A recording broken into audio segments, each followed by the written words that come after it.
নমস্কার বন্ধুরা, আমি স্বপ্না উপাধ্যায়। আমার চ্যানেল রান্না রেসিপি আর আওলা লাইফস্টাইলের পক্ষ থেকে সবাইকে স্বাগত। আজ আমি আপনাদের সঙ্গে শেয়ার করব লাউ আর কলাইয়ের ডাল দিয়ে একটা দুর্দান্ত স্বাদের রেসিপি। আসুন তাহলে দেখে নিই রেসিপিটা। এখানে নিয়ে নিয়েছি একটা কচি লাউ, ভালো করে ধুয়ে নিয়েছি পরিষ্কার করে। এবার লাউটাকে এভাবে করে ছোট ছোট করে কেটে নিয়ে প্রথমে ছাড়িয়ে নিতে হবে, ভালো করে খোসাটা ছাড়াতে হবে। আর দেখতেই পাচ্ছেন লাউটা কতটা কচি বোঝাই যাচ্ছে ছাড়ানোর সময়। এরকম কচি লাউ নিলেই কিন্তু রেসিপিটা খেতে দুর্দান্ত হবে। গোটা লাউ থেকে দু টুকরো বড় বড় কেটে খোসা ছাড়িয়ে নিয়েছি আর এক টুকরো রেখে দিয়েছি। দু টুকরোতেই এই রেসিপিটা হয়ে যাবে। এবার লাউগুলোকে ছোট ছোট টুকরো করে কেটে নেব। সমস্ত লাউটাই টুকরো টুকরো করে কেটে নিয়েছি আর এরকম মিডিয়াম সাইজের টুকরো করে লাউটাকে কেটে নিতে হবে। এদিকে নিয়ে নিয়েছি 150 গ্রাম কলাইয়ের ডাল। কলাইয়ের ডালটাকে ভালো করে 3-4 বার জল দিয়ে এভাবে ঘষে ঘষে ধুয়ে পরিষ্কার করে নেব। প্রথমে লাউগুলোকে সেদ্ধ করে নিতে হবে হালকা করে। তার জন্য একটা প্রেসার কুকার নিয়ে নিয়েছি আর প্রেসার কুকারে একটা সিটি দিয়ে লাউগুলোকে সেদ্ধ করে নেব, তাতে করে তাড়াতাড়িও হবে এই রেসিপিটা। দিয়ে দিলাম লাউয়ের টুকরোগুলো আর দিয়ে দিলাম সামান্য পরিমাণে জল, দিয়ে দিলাম এর মধ্যে লবণ আর হলুদ। এবার এটাকে একটা সিটি দিয়ে হাই হিটে সেদ্ধ করে নেব।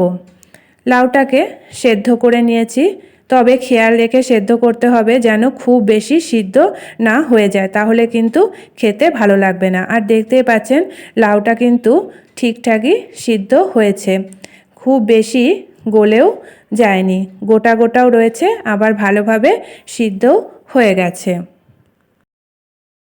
এবার ওই প্রেসার কুকারের মধ্যেই দিয়ে দিলাম ভালো করে ধুয়ে রাখা কলাইয়ের ডাল আর দিয়ে দিচ্ছি জল কিছুটা পরিমাণ, দিয়ে এটাকে ভালো করে সিদ্ধ করে নেব। দিয়ে দিলাম মৌরি আর কাঁচা লঙ্কা আর দিয়ে দিলাম গোটা জিরে সামান্য পরিমাণে।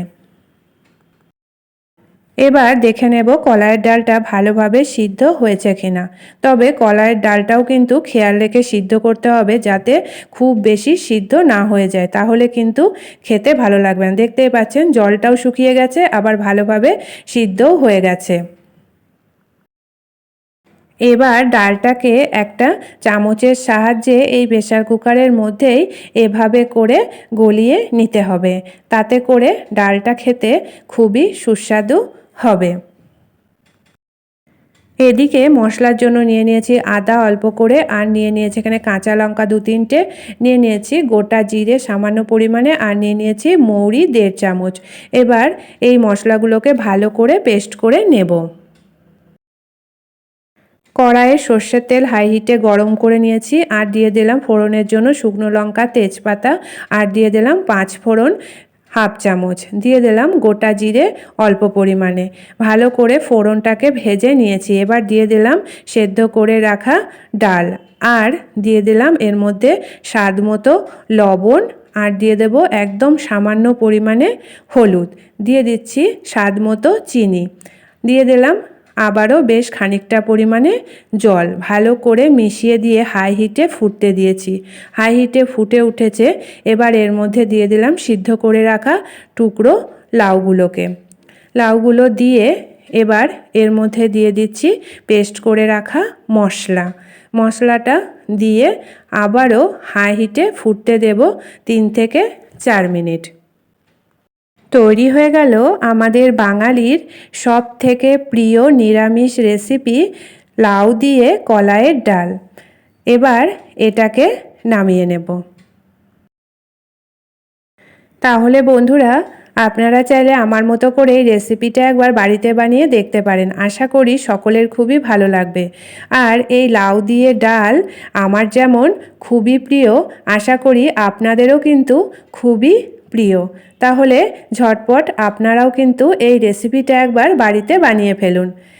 রেসিপিটা যদি আপনাদের ভালো লেগে থাকে তাহলে লাইক, শেয়ার, কমেন্ট করবেন। আর আমার চ্যানেলকে এখনও যারা সাবস্ক্রাইব করেনি প্লিজ সাবস্ক্রাইব করে নেবেন। আর আমার ফেসবুক পেজটি প্লিজ ফলো করে নেবেন। আজকের মতো এটুকুই, আবার দেখা হবে আগামী নতুন পর্বে। ভালো থাকবেন, সুস্থ থাকবেন, ধন্যবাদ।